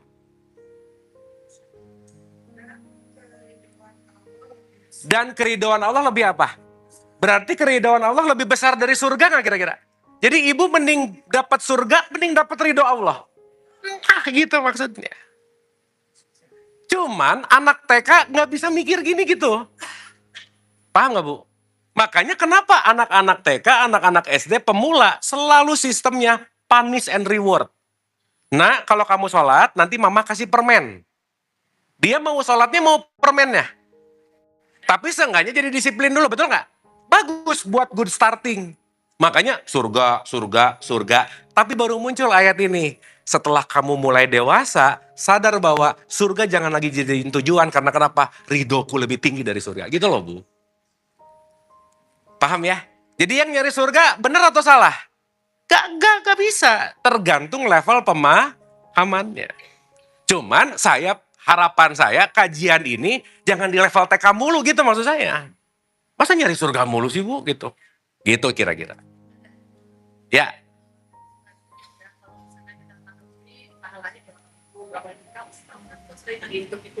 Iya, yang tadi Bu. Orang kan termotivasi dulu nih. Iya, makanya 4, 1, 2, 3 coba Bu, buka lagi. Iya, surat 4 ayat 123 coba belok. Bagus nih kalimat di 4, 1, 2, 3 nih. Ada Bu?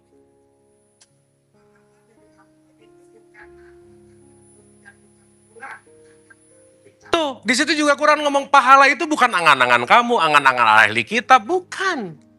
Tetapi, at least saat kita termotivasi, kalau kamu ngasih 1, dapat 10 ya, ada semangat gak Bu? Ada, at least itu untuk starting point. Bukan lama-lama gak bagus, lama-lama ya jangan, karena tadi ridho Allah itu lebih tinggi. Berarti gak sadar-sadar gitu. Bu maaf ya, menua belum tentu makin mendewasa, belum tentu. 74 ayat 6 Bu. Ayo. Duh jadi banyak nih, gak apa-apa ya.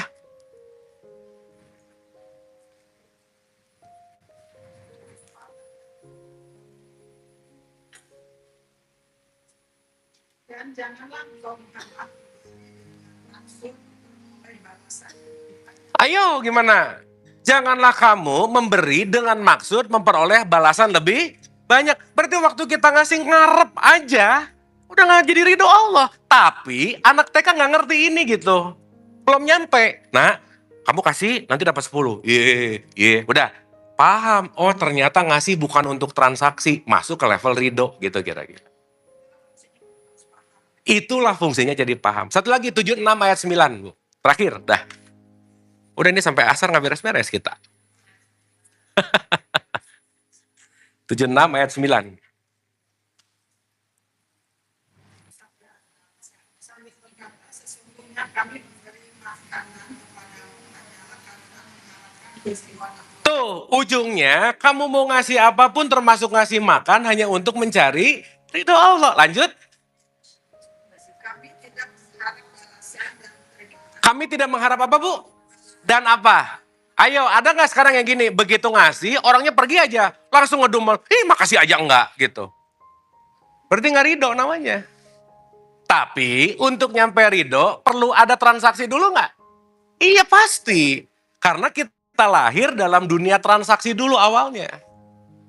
Maka Quran juga ngasih transaksi. Kalau kamu dapat 1, kalau kamu melakukan 1, nanti dapat 10.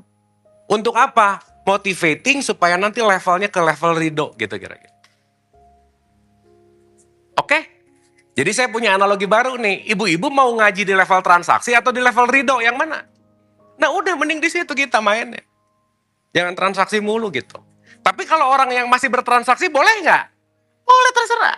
Ibu juga jangan tiba-tiba karena udah ngerti ada transaksi 74 ayat 6 setuju. Ya, jangan rese juga, udah biarin aja. Jangan menilai orang. Kenapa? Karena dia nggak datang ke pengajian ini, nggak tahu, nggak apa-apa, Bu. Bu, setelah ngerti ini, ibu-ibu jadi manusia yang 1% loh. Karena di luaran sana, nggak ngerti ini kebanyakan. Cuman nanti levelnya bijak sana. Jangan mentang-mentang ngerti, lihat yang salah. Sini, harusnya. Nah, jangan. Ya. Oke. Iya, Bu. Iya.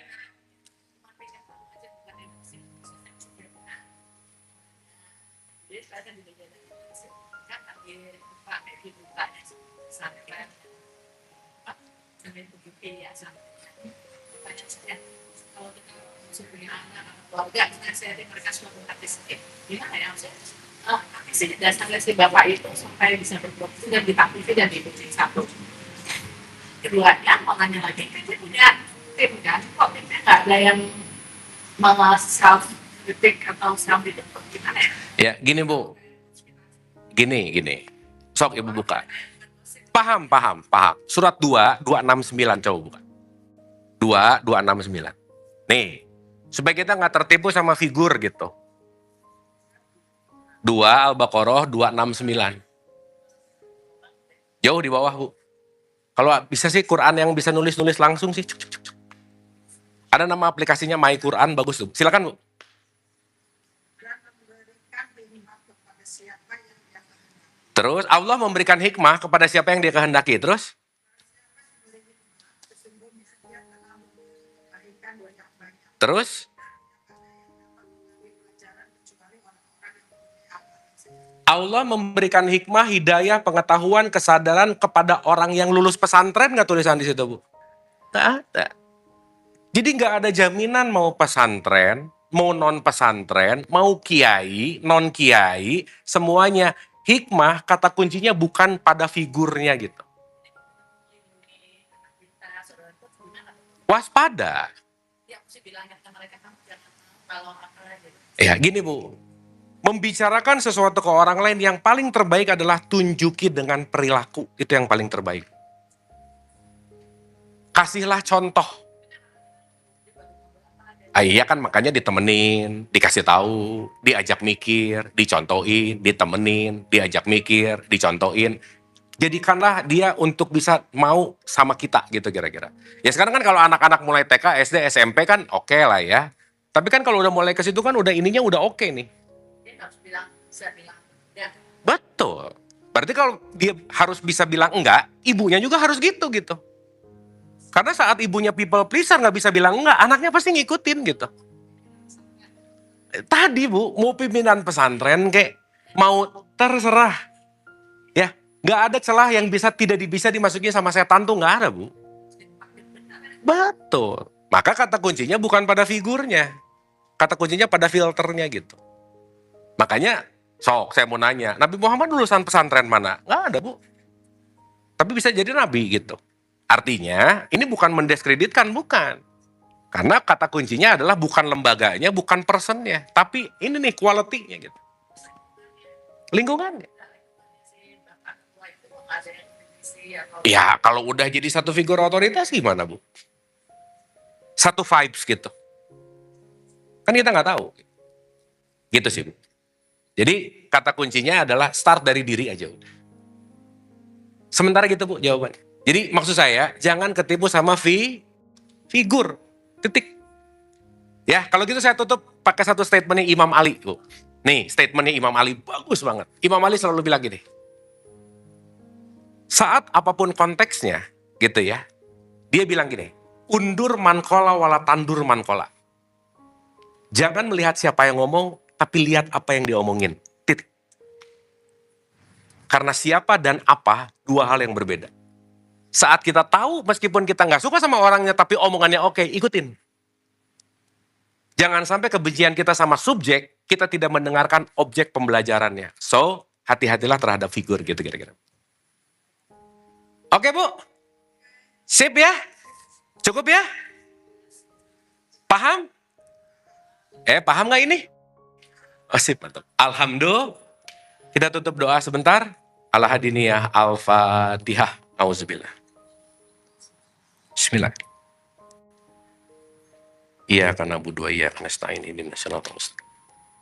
Siratal ladzina an'amta 'alaihim ghairil maghdubi 'alaihim waladdallin. Amin. Allahumma rabbighfirli wali walidayya warhamhuma kama rabbayani shaghira. Rabbana atina fid dunya hasanah wa fil akhirati hasanah wa qina adzabannar. Wa adkhilnal jannata ma'al abrar ya aziz ya ghafar ya rabbal alamin. Subhana rabbika rabbil izzati amma yasifun. Wassalamun ala mursalin walhamdulillahi rabbil alamin. Amin, amin ya Allah ya rabbal alamin. Ibu-ibu, saya minta maaf lahir batin kalau ada kata-kata saya yang tidak baik, tidak tepat. Semua datang dari kebodohan saya, karena saya nggak tahu apa-apa, nggak bisa apa-apa, dan bukan siapa-siapa. Hak mutlak prerogatif kebenaran hanya milik Allah Subhanahu wa Ta'ala. Siapapun yang menyampaikan kebaikan baik, yang mendengarkan kebaikan juga baik, tapi yang lebih baik adalah orang yang bersegera dalam berbuat kebaikan. Yuk, jadi yang terbaik, fasabiqul khairat, selalu menyegerakan dalam berbuat kebaikan. Terima kasih, hatur nuhun, wabillahi taufiq wal hidayah. Assalamualaikum warahmatullahi wabarakatuh. Anda telah menonton video ini hingga di penghujung video. Semoga video ini bermanfaat untuk Anda, serta dapat menjadikan diri Anda lebih baik dari hari kemarin. Nantikan video kami selanjutnya. Terima kasih.